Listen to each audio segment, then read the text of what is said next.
Yep, that makes sense. That makes complete sense. Because I accidentally pulled an extra one. So let's put it in the center. If I have to pull clarifiers, I will. All right, so at the center of January, we have the Seven of Wands. So that is, standing up for yourself, for what you believe, even though it's really difficult. And a lot of people aren't there on your side. Like, you feel very alone, in your beliefs and what you believe to be true. And it's worth fighting for, though. It's worth fighting for, because in a way, if you don't fight for it, you won't find your happiness. You won't find your celebration. So you're standing up for yourself. You're standing up for what you need to do, even though people don't get it. People don't get why you're doing what you do. But you're doing it with passion. You're doing it with vigor, and you're doing it with a clear conscience and a clear heart. And you know that without doing this, if you don't do this, you won't get to where you want to be.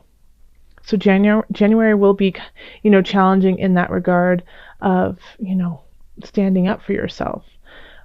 But, the thing is what you want to stand up for. And that's huge.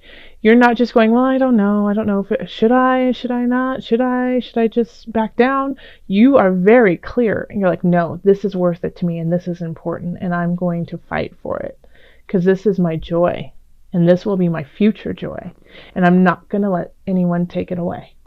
So that's really powerful. In the love area, we do have King of Swords, King of Discs, and then the High Priestess reversed. So this is an interesting spread, and I'm actually going to pull a clarifier card, because I'm just looking at it and I'm like, all right. So we have one air sign, one earth sign, and then we have the High Priestess, which is Cancer. Because it's the High Priestess is the moon.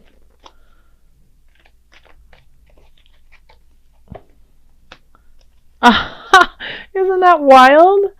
Okay, so then the moon comes up. The moon is actually ruled by Pisces, but that's I love it when that happens. Okay, so I do feel like this High Priestess is definitely a Cancer. Okay, so this is kind of a love triangle here. So Leo, you might be really vibing with somebody, enjoying someone's presence, but and you're not necessarily with them. You're not dating them, you're not married to them, you don't have a relationship with them, but you want one, because they can just pull out these emotions of yours. And it's kind of confusing to you, because it's one moment you feel really connected, and then the next moment you're kind of like stepping back going, hey, what just happened? How did I end up here? Where am I? But this is a feeling of people wanting to get to this High Priestess, that she or he is the center, and you want to know more about them. You're intrigued by them and drawn to them, but so are other people, and there's somebody else who's also intrigued, and so it's going to be kind of like this love triangle, in a way of like, who's going to get to the High Priestess. Now the High Priestess is in reverse, so I think she's kind of she or he is not aware that you're interested, or the other person's interested. She's kind of working through her own stuff, and she's also kind of going into this emotional web of life, the tides going in and out, but she and that's taking a lot of her time. I keep saying she, and the only reason why is because it's a High Priestess, but it can be a male. And so she just is in like a complete different world than the swords and the disc. And I'm drawn, Taurus. I mean, actually, Taurus, I'm sorry, I was thinking of Aries for a minute, but this is a Taurus reading. And the Taurus, this is you, King of Discs. That is absolutely you. That's an earth sign. So, I think there's somebody who is out there, the King of Swords, who is air sign. So that's Libra, let me see Aquarius, Gemini.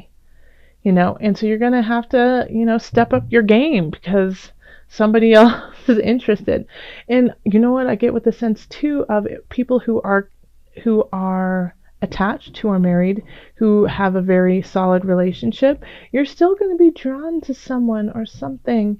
And it doesn't necessarily have to be like this, oh, love of my life, I must be with them and divorce who I'm with. It's just you're intrigued, and they're playing, I wanted to say playing with your heart, but they're playing with your heart. They just have this pull, this drive.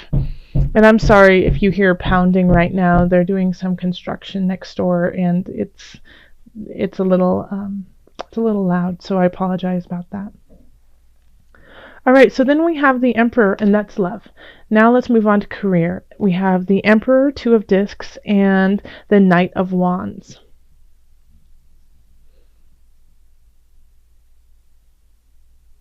Okay, so you could be changing locations of job, and it could kind of put things out of equilibrium. You could, it could be as simple as just changing offices, but it's definitely like a change of pace, a different location. Like your surrounding, your environment will be somewhat different right now. And it'll be a quick change. It'll be kind of out of the blue, and you're just going to have to flow with it, and it could be that you're not excited about it at all. You get the message that you have to do this, and you're just not. That wasn't the plan for January. This is the Knight of Wands reversed, and then we have the Emperor and Two of Pentacles. And it could also be a little expensive. It could be something that you didn't plan for in the finances, and it kind of throws things for a loop when it comes to like your budget at work. But in the long run, the Emperor is doing things for the embetterment of his kingdom. So this is something that needs to happen to make the kingdom better, to make your space better, to make your job better. So even if it's annoying right now and it's cumbersome and you don't want to do it, this change, this shift it will make it better in the long run. In finances, we have the Page of Swords, Two of Swords reversed, and then the Unconscious reversed. Something is going on financially that you are unaware of. So if you do stocks and stuff like that, I would check them and make sure everything is afloat,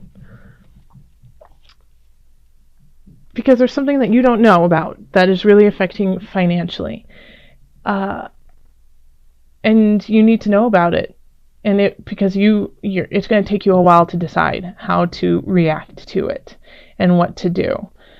Yeah, and somebody's going to let you know. Somebody's going to let you know that something's up and something's awry, and you need to take a look at this, or you could lose a lot of money.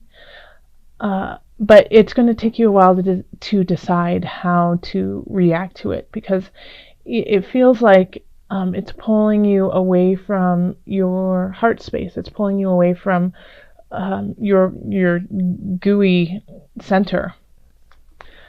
So financially, and we have a lot of swords here. We have two swords, and then we have a major arcana. So this is kind of faded. This is big energy. You don't really have a choice of it happening. It will happen, and the only thing that you have the choice about is how to react to it.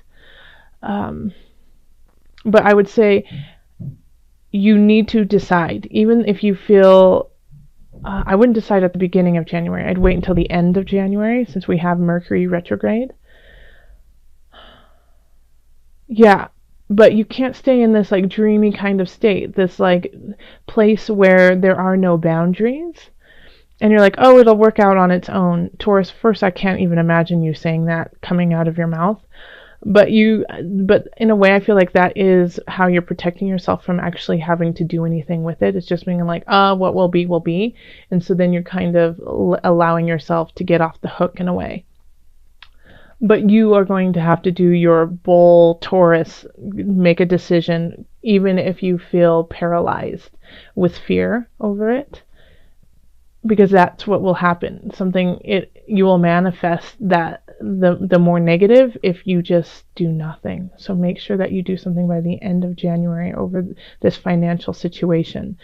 I think it's going to be definitely more mental. It's going to be like you heard something from somebody about a situation, and so now you have to deal with it literally mentally. You have to like use your mind to come up with a decision. You can't just like click something on the computer, send some money, and that's it. You have to actually strategize about how to solve this problem. And then in health, we have transformation reversed, wheel of fortune upright, and then the empress reversed. So you need to change something up in your body, in your health regime. It's just not working anymore. You know, it's really flows with some of the things that are going on. Because we have the Wheel of Fortune, which is a positive card no matter what in my readings. It's expansion. It's taking the good and going forth, with it and making it bigger. However, the Wheel of Fortune can also be taking negative aspects and expanding them too. But the wheel always turns, so that's the beauty, is that even if you are in like this space where it doesn't feel healthy, it doesn't feel good, the wheel will change. The wheel will always change, and it's up to you to change it in your favor. But you definitely need to shift up your regime. Like, what you're doing is not working anymore. So if you're like always running 2 miles and then you lift weights for 10 minutes and then you drink your smoothie, which is great, it's awesome, but your body is now used to it and it's not doing anything for it. If you always meditate, in the morning, and then you have orange juice, and then you do a little bit of yoga, it's all of those things are fabulous things to do, but you're making it monotonous, and so you're not gaining any extra thing from it because you're just doing it off of muscle memory. So I would suggest shifting it up a little bit, doing something new, surprising your body, surprising your muscles, surprising them in a way that, so they don't expect it. Like, you're like, all of a sudden, instead of doing yoga, you go do like, Tai Chi, or, take a dance class, or do a hardcore cardio something or other. Just change it up. It's time to shift it because things are getting really stagnant, and it's turning into like your body is just rejecting what you're doing now, and your mind is, and your spirit is. They're like, we do this all the time. We're strong enough at that level. You need to push us. So push yourself, Taurus. Okay. Onward.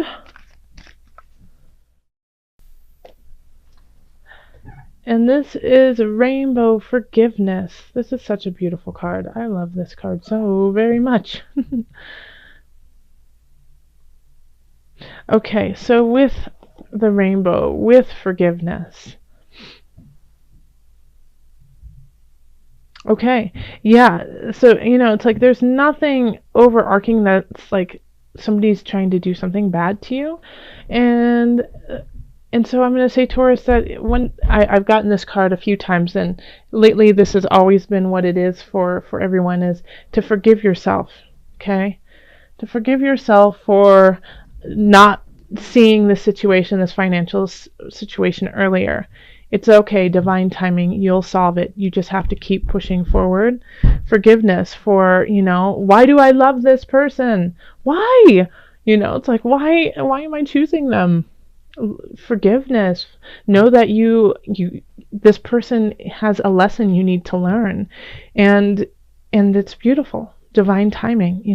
Think of all of the divine timing. Like, why doesn't anyone understand why I'm fighting what I'm fighting for? This is my beauty. This is my celebration. Forgiveness. So let's pull up the book and just see what the authors have to say about rainbow. And I'm just going to read a little bit of it. Okay. When rainbow brightens your day, let go of everything that has come before.